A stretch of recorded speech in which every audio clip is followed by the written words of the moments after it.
Damos la bienvenida al licenciado Cristian Zurita. Él es parte del portal Periodismo de Investigación y viene, de hecho, indagando sobre diversos casos de corrupción en el país. Quisiéramos preguntarle, licenciado Zurita, al tiempo de darle la bienvenida, ¿en qué situación se encuentra al momento por esta investigación que lleva adelante la Fiscalía el ex candidato a la presidencia por UNES, Andrés Arauz? Gustavo, buenos días, muchas gracias, un saludo con toda su audiencia. Bueno, sí significó una sorpresa entender estas nuevas revelaciones y acciones que ha emprendido la Fiscalía con respecto a temas que se han conocido con cierta profundidad a ciertos niveles, pero que no han trascendido públicamente hasta generar una agenda noticiosa de tal magnitud por las decisiones de la Fiscalía de última hora. Pero lo cierto es que existe una relación muy estrecha, muy fuerte, entre lo que significó la convergencia de Podemos en Ecuador con el Centro Estratégico Latinoamericano de Geopolítica, denominado CELAG, que fue constituido por un intelectual argentino, Guillermo Glietti, que terminó siendo como el puente entre Podemos, CELAG y Neurona para generar líneas de financiamiento a las campañas y a la política que desempeñaba entonces el gobierno de Rafael Correa. Entiendo que el tema va por allí, porque al expresarse, que la investigación implica a organizaciones fuera del Ecuador, debemos entender que pasa por allí. La presencia de Andrés Arauz directamente está ligada por cómo pudo haberse manejado recursos económicos con respecto a su participación en la campaña electoral y en cierto momento también en las decisiones políticas que pudo haber asumido como funcionario importante de la Secretaría Nacional de Planificación del Estado. La situación de Andrés Arauz estaba también complicada por el otro tema de la utilización del sistema Sucre, por el papel que él habría jugado en el Banco Central. ¿No tienen relación estas dos investigaciones? Bueno, parten de un mismo eje central, que es la necesidad de generar cambios desde el punto de vista financiero global y regional, ¿sí? Y digamos que de este árbol se desprenden estas dos grandes ramas, lo que significó los procesos de financiamiento entre todos estos grupos políticos que terminaron apalancando ideológicamente las relaciones de Rafael Correa en Europa y las acciones que Rafael Correa enfrentaba y concretaba regional y en el país. Recordemos que el señor, que la gente de Podemos decía que seguramente se trata del mejor presidente que el Ecuador ha tenido en su historia. Y obviamente bajo el bolsillo y el financiamiento que habían recibido desde el Ecuador, eso evidenciaba las necesidades de expresar y apalancar sus expresiones. Lo otro ya va, primero por las decisiones políticas que se tomaron en su momento, que estamos hablando aproximadamente de hace 10 años, relacionado con el Sistema Único de Compensación Regional Sucre, que solo ellos podían entender y podían ver qué se podía hacer, porque a la final constituyeron un sistema que solo sirvió para la corrupción, no sirvió absolutamente para nada más, Gustavo, y esa es la realidad. Y eso yo creo que conlleva o denota con claridad la participación política para constituir un sistema que obviamente fue viciado y corrompido desde su nacimiento. Así que creo que la otra investigación nos debe la Fiscalía, ¿sí? Nos la debe. Yo creo que de hecho es mucho más importante y relevante el caso Sucre, Sistema Único de Compensación Regional, que el que propiamente está generando este momento a partir de lo que significa estos encuentros de Podemos, CELAG y compañía que tanto se está señalando. Licenciado Zurita, buenos días. Y respecto de todo este tema, le pudimos leer ya al expresidente de la República, Rafael Correa. Él dice que por qué este tema se investiga hoy, que se trataría de una retaliación respecto de la posición que ha tenido tanto UNES como los asambleístas aliados respecto de el involucramiento del presidente Guillermo Lasso con los Pandora Papers. Lo que deja es una nueva sombra de estas dudas que han venido teniendo ya los ecuatorianos, las ecuatorianas, respecto de la independencia y la actuación de la justicia. Quizás la inquietud es por qué surge esta investigación ahora, cuando ya esta problemática, y usted lo sabe, se denunció hace mucho tiempo atrás. Yo creo que es oportuno que la Fiscalía haya abierto esta investigación, Rosana, y sobre todo porque hay información que ha sido pública y que no se le ha considerado con fuerza. Por ejemplo, hay pagos realizados por CELAC a Rafael Correa en el año 2018 por un monto de casi $89,000, ¿no? Entonces, esos son temas que tienen que responderse, considerando que CELAC, ¿sí? y estos grupos crearon un entramado financiero de aproximadamente 15 empresas, 15 organizaciones que terminaron, pues obviamente, primero transfiriendo recursos. Y pues de ahí no entendemos si es que existe un proceso de elusión, evasión o lavado de dinero.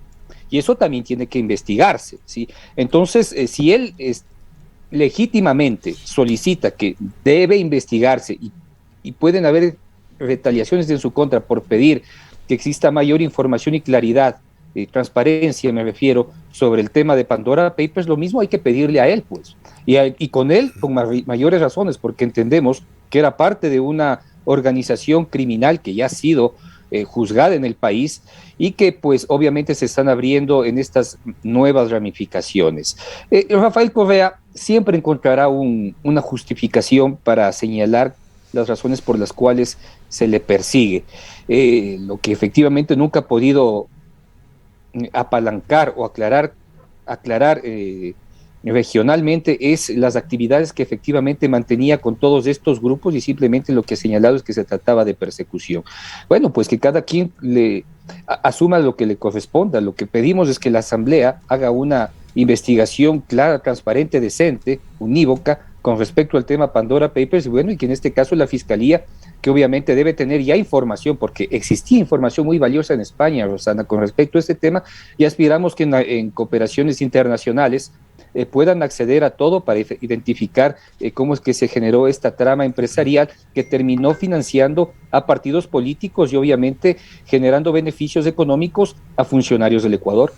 Es una arista de un tema muy complejo, licenciado Zurita, pues hay varias cosas mezcladas aquí, como usted señala, se derivan ahora de esta última investigación generada por el señor Saba, este sistema del Sucre, pero están varias otras instituciones e iniciativas que se hicieron durante el gobierno del presidente Correa, que llevan nuevamente a analizar qué relación mantuvo el gobierno de Correa con los políticos españoles de Podemos, con Juan Carlos Monedero, quien fue observador en las últimas elecciones de Ecuador, paradójicamente. Allí había también un trabajo de carácter ideológico muy fuerte, que ingresaba en la academia, que ingresaba en instituciones periodísticas. Allí está el caso de esta especie de compañía CELAC Geopolítica que usted señalaba había financiado al expresidente Rafael Correa. La propia CIESPAL, un querido instituto ecuatoriano muy prestigioso, se vio muy afectada también durante el correísmo por acciones de carácter ideológico. El IAEN, el Instituto de Altos Estudios Nacionales, una universidad del Estado, allí ingresaron muchísimos políticos, profesores españoles, algunos de ellos incluso se han quedado hasta el presente. Cuéntanos un poco más sobre esta relación Podemos de España con el gobierno ecuatoriano, con Rafael Correa. Sí, es un entramado de organizaciones que terminan constituyendo un proceso de influencia muy fuerte, sobre todo a nivel intelectual, de la generación de pensamiento, ¿sí? apalancando mucho lo que fue las ideas del gobierno de Rafael Correa y obviamente otros. Ahí está el apalancamiento a través de Neurona Venezuela, a través de Neurona Bolivia, ¿sí? Pero esto, a través de esto pasan una serie de acuerdos que tenemos como tres ejes, ¿no? Un eje que podemos entenderlo como generado por el Centro de Estudios y Políticas Sociales, del CEPS, ¿sí?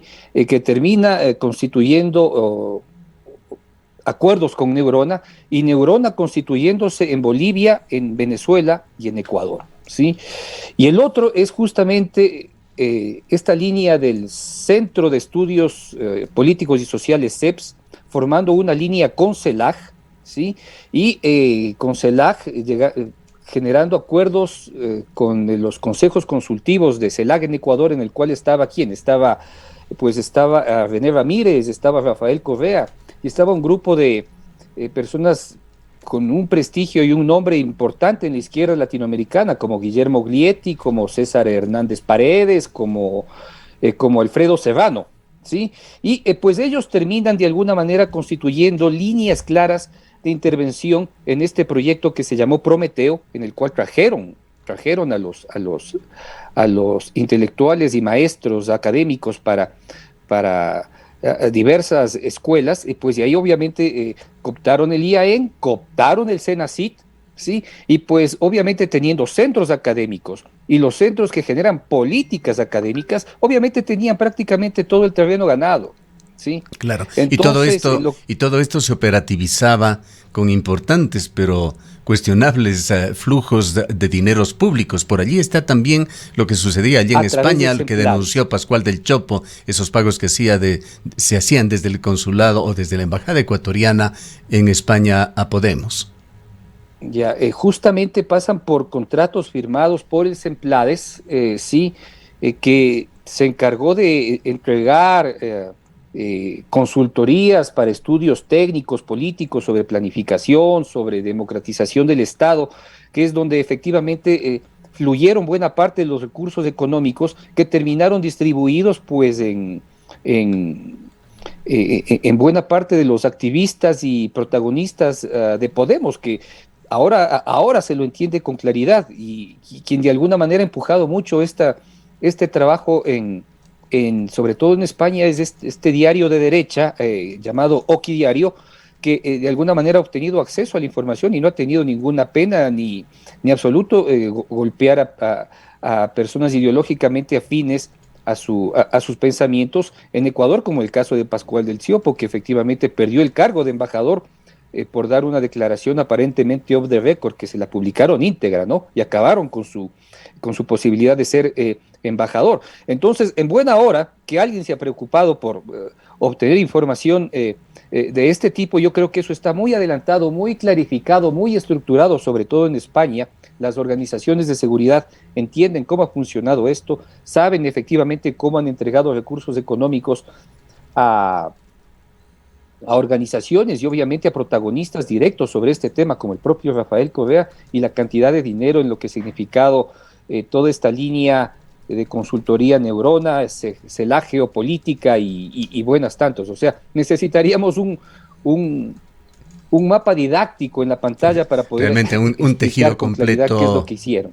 Un tejido muy complejo que, si es que avanza debidamente el trabajo de la Contraloría, va a dar algo de luces de lo que ha sucedido aquí en Ecuador. Sí, y recordemos que existe una relación estrecha entre Monedero, como usted hizo referencia estuvo como observador en las elecciones pasadas, hizo algunas declaraciones a favor, sí, y señalando que existía un intento de complot contra la candidatura de Andrés Arauz, y pues obviamente existen fotos que los vinculan con todo este grupo, ¿sí? A Arauz, pues, ¿no? Que también fue de alguna manera parte de este proceso. Nosotros en periodismo de investigación tenemos un reportaje fabuloso que lo escribimos a inicios de años, ¿sí? Y simplemente pasó desapercibido. O sea, si alguien entra a revisarlo, pues tiene no más de 200 vistas, ¿sí? Y yo creo que es un buen ¿Cuál es momento para que conozca el público y ojalá pueda leerlo? Se llama Radiografía de los Think Money del siglo XXI en periodismo de investigación. Me parece que lo publicamos en el mes de enero de este año, ¿sí? Justamente con información muy valiosa generada desde España, ¿sí? Que obviamente estaba así como muy clara y sostenida, y con una buena reportería nos salió un poderoso reportaje. Creo que ahí de alguna manera se sustenta buena parte de lo que Fiscalía ahora intenta investigar a través de un... Podríamos decir que recién se está tomando el hilo de un largo ovillo en la Fiscalía General del Estado. Así es. Gracias. Muchas gracias por su presencia, licenciado Zurita. El licenciado Zurita dirige el importante portal Periodismo de Investigación.